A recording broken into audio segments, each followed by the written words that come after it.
दोस्तों टाटा पावर की बात करें तो बहुत बड़ी गुड न्यूज निकल के आ रही है। टाटा पावर ओडिशा में बहुत बड़ा इन्वेस्टमेंट करने जा रहे हैं। इससे पहले उन्होंने राजस्थान में भी बहुत बड़े इन्वेस्टमेंट का ऐलान किया हुआ है। और जिस तरह से ग्रीन एनर्जी के सेक्टर में टाटा पावर आगे बढ़ रही है, उससे एक बात तो समझ में आ रही है कि इंडिया की सबसे बड़ी ये कंपनी जो ग्रीन एनर्जी के सेक्टर में नए कीर्तिमान स्थापित कर रही है, आने वाले समय में इसके शेयर की प्राइस बिल्कुल बढ़ेगी। यानी भले ही समय स्टॉक काफी नीचे हो, लेकिन ये जब बढ़ने लगेगा तो एक तरफा दौड़ सकता है। तो यहां पे बहुत सारी अपडेट है जिनको हम एक एक करके डिस्कस करने वाले। टाटा पावर ने अपना विजन पेश कर दिया है। आने वाले 5 ईयर में 75,000 करोड़ का बहुत बड़ा इन्वेस्टमेंट वो ग्रीन एनर्जी के सेक्टर में करेंगे। साथ में और भी इन्वेस्टमेंट दूसरी कंपनियां लगाने वाली है, फॉरेन इन्वेस्टमेंट भी आ रहा है। लगातार इसका बिजनेस अब बढ़ता जाएगा और ऐसे में आप देखें तो टाटा पावर में ये निवेश का मौका बनता है। वैसे अगर आप देखें तो टाटा पावर का स्टॉक ऊपर के लेवल से काफी करेक्ट हो चुका है, लेकिन आपको यह ध्यान रखना चाहिए कि कोविड काल में यही स्टॉक मल्टीबैगर बना था, जब 28 का स्टॉक 298 तक चला गया था। और तब से हम वेट करें कि कब वैसी फिर से तेजी आए, तो ये संभावना बनने लगी है। जल्दी यहाँ पे तेजी आएगी, क्योंकि आपको ये पता होना चाहिए टाटा ग्रुप बहुत पुरानी कंपनी है हिंदुस्तान की और टाटा का इसके साथ नाम जुड़ा हुआ है, तो भरोसा किया जा सकता है। और इसीलिए ये स्टॉक क्या इस समय इन्वेस्टमेंट के लिए सही लग रहा है, तो इन सारी बातों को समझेंगे इस वीडियो के माध्यम से। सबसे पहले बीएसई सेंसेक्स की बात करें तो 62,868 के स्तर पे क्लोजिंग थी, जहां पे हमने 415 पॉइंट की गिरावट देखी, यानी 0.66% की गिरावट। अब ये गिरावट के पीछे वजह है प्रॉफिट बुकिंग। पिछले कई दिनों से लगातार बाजार में तेजी का दौर जारी था। हमने बाजार में एक नई हाई बनते हुए देखी और उसके बाद में ऊपर के लेवल से प्रॉफिट बुकिंग आई। इसके पीछे वजह एफआई भी है। एफआई ने पिछले कई दिनों से लगातार खरीदारी की थी, अब वो प्रॉफिट बुक कर रहे हैं और इस वजह से थोड़ा सा माहौल आपको गिरावट का दिखाई देगा कि जल्दी फिर से माहौल पॉजिटिव बन सकता है। निफ्टी एनर्जी में भी गिरावट थी, आप देख सकते हो 27,028 के स्तर पे 155 पॉइंट की गिरावट थी, 0.57% निफ्टी एनर्जी में भी गिरावट थी। फिर उसके बावजूद भी टाटा पावर में हमने तेजी देखी, इसके बीजे है पॉजिटिव माहौल। तो टाटा पावर की अगर हम बात करें 225 पर क्लोजिंग थी, जहां पे हमने 0.11% की तेजी देखी है। तो यहाँ पे तेजी के पीछे वजह यह है कि टाटा पावर ने अनाउंसमेंट किया कि वो 6,000 करोड़ रुपीज का बड़ा इन्वेस्टमेंट करने जा रहे हैं ओडिशा में। इससे पहले देखें तो ओडिशा डिस्कॉम को पूरी तरह से उन्होंने ग्रीन एनर्जी के मामले से जोड़ दिया है और पूरा का पूरा जो वहाँ का डिस्कॉम का कामकाज है वो ग्रीन एनर्जी के माध्यम से हो रहा है। ऐसे में अब आने वाले समय 6,000 करोड़ का एक बड़ा इन्वेस्टमेंट और होने वाला है। तो यहाँ पे आप देख सकते हो कि इस मौके पे जहाँ पे ओडिशा कॉन्क्लेव हो रहा है, वहाँ पे आप देख सकते हो गुरुवार को प्रवीण सिन्हा की तरफ से बड़ा बयान दिया गया कि जो पावर सेक्टर के जो 4 डिस्कॉम है और वहाँ पे करीब 6,000 करोड़ का बड़ा इन्वेस्टमेंट किया जाएगा आने वाले 5 साल में ओडिशा के अंदर। साथ में टाटा पावर की तरफ से कहा गया है कि हम 1000 electric vehicle EV charging point भी लगाने जा रहे हैं और करीब 1 लाख सोलर पंप्स भी इंस्टॉल करेंगे। साथ में इसके अलावा रूफटॉप फ्लोटिंग सोलर प्लांट्स भी लगाए जाएंगे, यानी बहुत सारा इन्वेस्टमेंट होने वाला है ओडिशा में।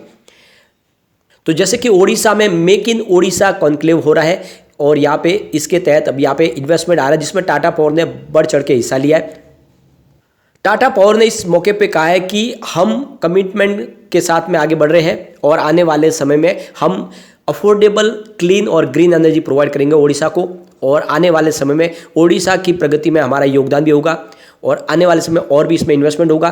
क्लीन एनर्जी के पोर्टफोलियो को आगे बढ़ाया जाएगा। इसके अलावा अगर आप देखें तो ईवी चार्जिंग के माध्यम से ईवी व्हीकल के लिए भी रास्ते खोले जाएंगे। तो प्रवीण सिन्हा की तरफ से बड़ा बयान निकल कर आया। इसके अलावा यहाँ पे प्रवीण सिन्हा ने कहा है कि Tata power Bhubaneswar smart city के लिए भी काम कर रहे हैं और उसके लिए आप देख सकते हो चार्जिंग स्टैब्लिश किए जा रहे हैं और मल्टी लेवल पर कार पार्किंग, इसके अलावा बहुत सारे पब्लिक यूटिलिटीज के लिए हॉस्पिटल्स, इसके अलावा यूनिवर्सिटीज़, मॉल्स और बहुत सारे इसके ऊपर प्रोजेक्ट के ऊपर कंपनी काम कर रही है। यानी भुवनेश्वर स्मार्ट सिटी बनाने में टाटा पावर बहुत बड़ा योगदान निभाने वाले हैं। साथ में टाटा पावर का कहना है कि हम एग्रीकल्चर सेक्टर में भी यहाँ पे अपने निवेश की संभावना तलाश रहे। इसके पहले ऑलरेडी कंपनी ने 700 सोलर पंप्स ऑलरेडी इंस्टॉल कर दिए। इसके अलावा 1200 ड्यूल पंप्स, इसके अलावा अगर आप देखें तो करीब 30,000 सोलर पंप्स भी लगा दिए। तो यानी बहुत सारा यहाँ पे ऑलरेडी इन्होंने इन्वेस्टमेंट कर लिया और आने वाले समय और भी इन्वेस्टमेंट होने वाला है। साथ में टाटा पावर का कहना है कि जो रिमोट एरिया जहाँ पे बिजली अभी भी पहुँच नहीं पाई, वहाँ पे हम माइक्रो ग्रिड्स के माध्यम से, ग्रीन एनर्जी के माध्यम से उन गाँवों को बिजली पहुँचाएंगे। तो बड़ा अनाउंसमेंट किया गया। इसके पहले अगर आप देखें तो राजस्थान में भी बहुत बड़ा अनाउंसमेंट किया गया। राजस्थान में करीब 8 गीगावाट का टोटल प्रोजेक्ट लगाया जाएगा आने वाले 2027 तक, जिसमें 1 गीगावाट रूफटॉप सोलर प्रोजेक्ट भी होंगे। तो इस तरह से अलग अलग प्रोजेक्ट है वहाँ पर भी, जिसमें सोलर पंप्स भी लगाए जाएंगे, सोलर मॉड्यूल्स लगाए जाएंगे। बहुत बड़ा इन्वेस्टमेंट होने वाला है और आप देख सकते हो करीब 1,50,000 सोलर पंप्स भी लगाए जाएंगे आने वाले 5 साल में। तो राजस्थान में भी बहुत बड़ा इन्वेस्टमेंट किया जाएगा टाटा पावर की तरफ से और अब ओडिशा में भी अनाउंसमेंट कर दिया। तो जिस तरह से बिजनेस बढ़ रहा है आप समझ सकते हो टाटा पावर यहाँ पे रुकने वाला नहीं है। इस समय इन्वेस्टमेंट का मौका है टाटा पावर में। इसके अलावा एक बड़ी अपडेट और निकल के आ रही है गवर्नमेंट की तरफ से। हमारे कोल मिनिस्टर अगर आप देखें तो प्रहलाद जोशी ने बड़ा बयान दिया कि आने वाले फाइनेंशियल 2024-25 तक हम जो कोल इंपोर्ट करते हैं उसको बंद कर देंगे। यानी एक तरह से देखें तो उनका ये बयान है, ये कह रहा है कि आने वाले समय में ग्रीन एनर्जी के माध्यम से हम इतनी कैपेसिटी हासिल कर लेंगे कि हमें कोल इंपोर्ट करने की जरूरत नहीं पड़ेगी। तो एक तरह से ये बहुत बड़ा पॉजिटिव बयान है। इसका मतलब ये है कि आने वाले समय ग्रीन एनर्जी की कैपेसिटी बढ़ाई जाएगी और इसका फायदा भी टाटा पावर उठाएगा, क्योंकि टाटा पावर ऑलरेडी इस सेक्टर में सबसे आगे कंपनी है और तेजी से अपने कारोबार को बढ़ा रही है। यहाँ पे एक बड़ी गुड न्यूज और निकल के आ रही है। पावर सेक्टर कंपनियों के लिए सबसे बड़ा जो टेंशन है कि अलग अलग डिस्कॉम के ऊपर बहुत सारा बकाया है, लाखों करोड़ रुपए बकाया है और वो समय पे मिल नहीं पा रहे थे और इस वजह से पावर सेक्टर की कंपनियां काफ़ी ज़्यादा टेंशन में थी। लेकिन अब सरकार ने पिछले कुछ दिनों से जो नई पॉलिसी बनाई है और जितने डिस्कॉम है उनके लिए ईएमआई स्कीम लॉन्च की है, उसके बाद में काफ़ी बकाया रकम आ चुकी है और इन कंपनियों के लिए अब काम करना आसान हो गया। यहाँ पे आप देख सकते हो कि जून क्वार्टर में देखें तो 1,37,949 करोड़ रुपीज़ की जो बकाया रकम थी उसमें से करीब 24,680 करोड़ रुपीज़ रकम आ चुकी है अलग अलग डिस्कॉम से, और अब जो बकाया है वो 1,13,269 करोड़ रुपीज़ है। तो आप देख सकते हो पिछले 6 महीने में काफ़ी अच्छी रिकवरी हो चुकी है, करीब 24,000 करोड़ के ऊपर की रिकवरी हो चुकी है।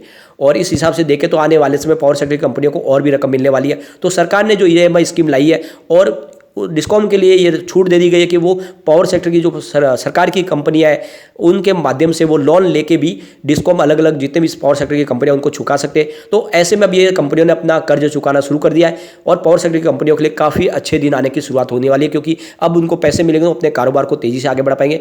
और डिस्ट्रीब्यूशन का कामकाज बहुत बड़ा है पावर सेक्टर में टाटा पावर का, तो उनको भी उनकी बकाया रकम मिलेगी। ये बहुत बड़ी गुड न्यूज़ है टाटा पावर के लिए। इसके अलावा एक बड़ी अपडेट और निकल कर रही है। यहाँ पे आप देख सकते हो कि मीरे एसेट म्यूचुअल फंड के साथ में इन्होंने एक मीटिंग की है 2 दिसंबर को। अब ये मीटिंग के क्या है इनके नतीजे और क्या है इनका जो रीजन था मीटिंग का वो तो यहाँ पे क्लियर नहीं किया, लेकिन एक्सचेंज को जानकारी दी गई उन्होंने मीटिंग की है। यानी एक तरह से देखें तो निवेश के लिए यहाँ पे रास्ते तलाशे जा रहे हैं, क्योंकि इन्वेस्टमेंट आना जरूरी है। ग्रीन एनर्जी सेक्टर में बहुत सारा निवेश की भी जरूरत है। ऐसे में लगातार बहुत सारे डिसीजन लिए जा रहे हैं और सबसे बड़ी बात है टाटा पावर लगातार मजबूत हो रही है। बहुत ही अच्छे रिजल्ट हमारे सामने आ रहे हैं लगातार। आप देख सकते हो कंपनी तेजी से अपने कारोबार को आगे बढ़ा रही है। यहाँ पे आप रिवेन्यू भी देख सकते हो सितंबर 2021 में, जहाँ पे 9,810 करोड़ का जो रिवेन्यू था वो सितंबर 2022 में बढ़ के 14,031 करोड़ तक पहुंच गया। जबरदस्त उछाल है रिवेन्यू में। इसके अलावा अगर हम कंपनी के प्रॉफिट को देखें तो सितंबर 2021 में जहाँ पे 420 करोड़ के आसपास जो प्रॉफिट था वो सितंबर 2022 में बढ़ के 819 करोड़ हो गया। यानी पिछले एक साल में प्रॉफिट दुगुना हो चुका है। तो इतने शानदार कारोबार के बाद क्या कंपनी रुकेगी?